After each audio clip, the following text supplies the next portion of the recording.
Hello guys, once again it's Matt, and today we have another video. Happy New Year again guys. Make sure to subscribe. Thank you all the members and patrons. We are going to try to hit 50,000 subscribers until the end of the year, so help me out there. And yeah, let's get into it. So today we're going to talk a little bit about the biggest issue with War Thunder in my opinion. Okay, my opinion. But yeah, let's get into it. What is the major problem in War Thunder? I think it's the mission types.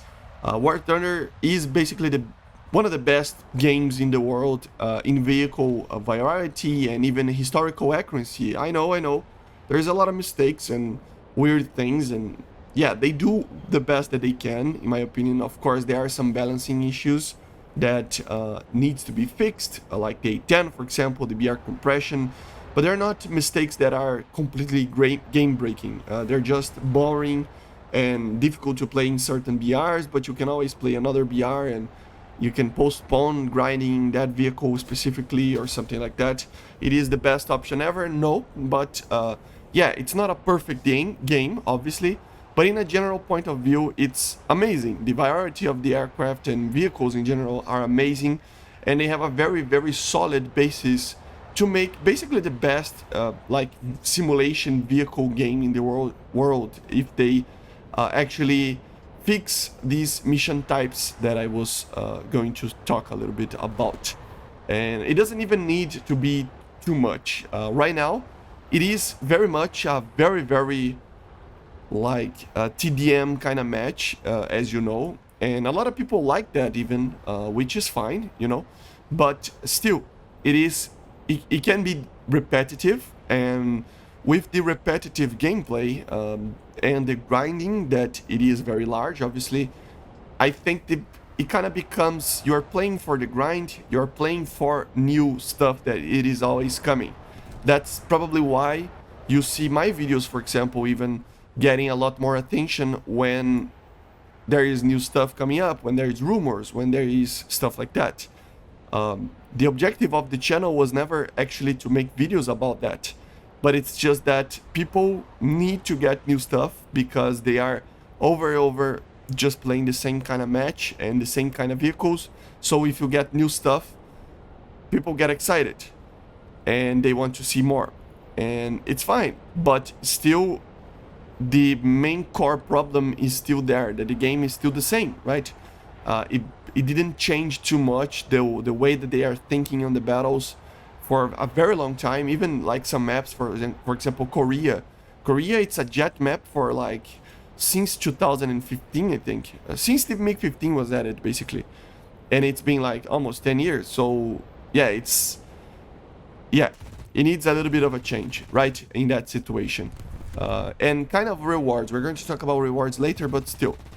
So if you go to RB, if you go to arcade battles, even if you have the ground attacking objectives, the AI flying around and other stuff like that, it is still very much, it is centered on the PvP air-to-air combat, or in the tank-to-tank combat, or tank-to-air and stuff like that. Obviously, ground battles are a little bit more diverse, and that's why I think most of the players probably play a lot more of ground battles. And that's why probably I want to actually get to ground battles soon in the channel as well, because it is a little bit more diverse. And some aircraft, for example, they have a lot different objectives in those matches as well. And I think we're going to get that on ship battles soon as well. So we're getting there. Obviously, I don't think it's a problem that breaks the game, but still, it's something that, especially in air battles, it is a problem. You know, even in simulator battles, it can be a problem. For example, the tornado that was added in this patch can suffer a lot from not being good at PvP, basically, not being good at air-to-air combat. It is made to actually bomb stuff and precision striking and stuff like that. So if you're not good at PvP, if you're not good at these kind of situations, you're basically dead on the water. The aircraft is not good. It becomes a problem of being called a trash aircraft or dead on arrival and stuff. And that's not due to the aircraft being bad. The aircraft was amazing in real life. Tornado IDS is amazing for its objective. But that's the thing. If you're not if the aircraft is not good at PvP, the aircraft is bad. Mainly in air battles. As I said, in ground battles, it is a little bit different, but still talking a little bit about basically air battles, right? So yeah, that's the main problem, I think. If you're not a good fighter, the aircraft is basically bad, and that becomes a thing of the mission types and the way that the maps are laid out. I don't think we need basically a complete like rework of everything. Just minor changes that would make a lot of difference. So one of the latest Enigma videos, the Enigma is a YouTuber that actually has with its friends basically a DCS server as well for Cold War and stuff. So he actually cared a lot about this type of thing, you know, in simulation games. And he even made a video, one of the latest videos that he did was that how we are in kind of a dark ages in simulation games. And we kind of are, man. If you take a look on that video, he says that, for example, DCS and War Thunder and even IL-2, we have a problem that the content is the thing that drives the game, right? It makes the game like it makes the game important in the arena, right? So it makes the game actually being playable. You know, having new stuff makes the game actually people that are going to come back and have this replay effect of actually wanting to play the game for a very long time without the need of new stuff. You know, that would be the objective. But DCS, War Thunder, they kind of need these new updates, adding more content always, because if they don't, people stop playing, you know, because it's kind of the same type of match. So there is no dynamic kind of situations happening. The games are always basically the same, which means that the one factor that you can change is the aircraft that you're flying, for example. And if you already have all the aircraft for a certain nation, for example, it might be boring to just keep playing that aircraft because you don't want to play it. You already got the top tier, so you're just playing that and it becomes boring, and then people get burned out and you stop playing the game. That's the main thing, right? A dynamic way of dealing with objectives and the dynamic way of dealing with a gameplay in a general sense. So yeah, once the new aircraft stops coming, because at some point we will reach a certain point of that. So basically when we get to 5th generation, for example, the game will suffer a lot, in my opinion. Even if we go back and add more aircraft and more nations and stuff, we will need another source of content, because people will like stop playing the new vehicles just because it's the same game modes, because the new thing is always that. And a dynamic type of gameplay, dynamic maps and dynamic stuff like that will make it so that every match that you have will be different, and every match will be kind of new, a little bit newer. And with that, you can actually make it so that all the vehicles that we have, like a solid player base of vehicles and players that we have right now, will have a much longer life, because the game modes will be newer. We don't need to add that much aircraft even if you have that, right? Because the new feeling of getting a new stuff will be for doing something different with the aircraft that you already love, right? So if they do that, basically it will mean that people are playing for the game modes, not for the vehicles. If the game modes are always new and different from each basically match that you do, it means that players will now play for the game mode, not for the vehicles, which means that every match is a new one. You understand what I mean, right? So yeah, I think they are trying that, for example, with the World War mode. New weapon types like napalm that was added, anti-ship stuff that it's being added, and anti-radiation in the future. But we need more than that. We need maybe more strategy and more objective types, with more AI even, you know, more dynamic AI, and something that makes you want to play with a tornado, for example, with a bomber, with a CAS aircraft in an air battle. Of course, you always, I mean, there is people that will have the tanks and can use these aircraft for air to ground in the tank maps. But this is not the case for everybody. It's not 100% of players that want to play ground battles. So this would make it so that air people, like guys that actually like to fly the aircraft on aircraft maps, on larger maps, you know, and stuff, have an objective or a way to actually use the Tornado, for example, or any of these aircraft in a proper way, right? So yeah, this might not be for everybody, obviously. So the normal modes can still be there. The normal, like, how do I say this, like close quarters aircraft against aircraft kind of situations can be there. It's like the EC maps. They don't need to actually put all the maps as an EC maps, right? But with more diverse and dynamic ground targets as well, AI objectives as well. So you can have the normal modes that we already have right now, but with different, maybe randomized objectives, right? And more focused objectives. It's not just to kill the targets. You need to destroy something, for example, or something like that.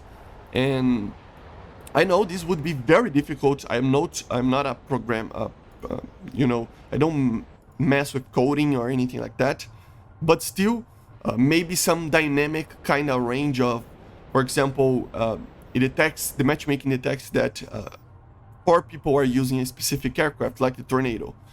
And then it basically adds an objective for that type of aircraft in a specific area of the map. Completely like random, right? Like the bases, but better, maybe. With better bases to destroy, with more AI to destroy, and anti-air systems to destroy, and ships to destroy, and big rewards. I know people tend to, guiding specifically, I think it has a problem with a fear of everybody exploiting stuff, and that can be a problem. But there's ways to deal with that. But bigger rewards for doing this type of missions would mean that people would want to actually do this type of missions, and it would make it a diverse kind of situation. If you have a Tornado, once in a 5 times it will get against ships, so you have to be an anti-ship. You will get against AI systems, so you have to be anti-radiation, SEED. Once it will be just normal bombing. Once there is an airfield there in somewhere in the map that you have to destroy. So yeah, the aircraft can actually protect you and different stuff, like kind of forcing people to actually do a variety of objectives. That would be the main thing. Even with the normal 5 to 10 minute battles. I mean, it can be the same thing, but with new objectives, and specifically random objectives. So each battle that you get in, it has a random chance of getting a certain specific type of mission. You know, anti-ship, bombing, runway striking, convoy hunting, I don't know, any of those, you know. And the aircraft obviously can have that as well. Maybe in the EC maps, an AWACS system that you actually can destroy, and you get a lot of rewards for doing that. Maybe some bombers, but getting more rewards for that, and trying to make people actually try to do different things. Just this minor thing that I don't think it's that hard to actually code, but I don't know. I really don't know, but still, if it is not that difficult, maybe it's not that difficult. I don't think it is, but if it is, I'm sorry, but yeah, that would be kind of my idea behind using the same modes that we have, but to be a little bit more diverse, a little bit more dynamic, to be a little bit more random, so that we don't actually need to wait each patch to actually get more stuff. We don't need to wait to each patch to actually have a new type of aircraft that kind of gives you a little bit of air and makes everything different, right? I don't think the game is ever going to die, you know, if they don't add more stuff. But I think the player base will drop significantly if they actually just, for example, hit a top of 5th generation aircraft, for example, and then they stop adding aircraft. The player base will eventually decrease a lot, I think.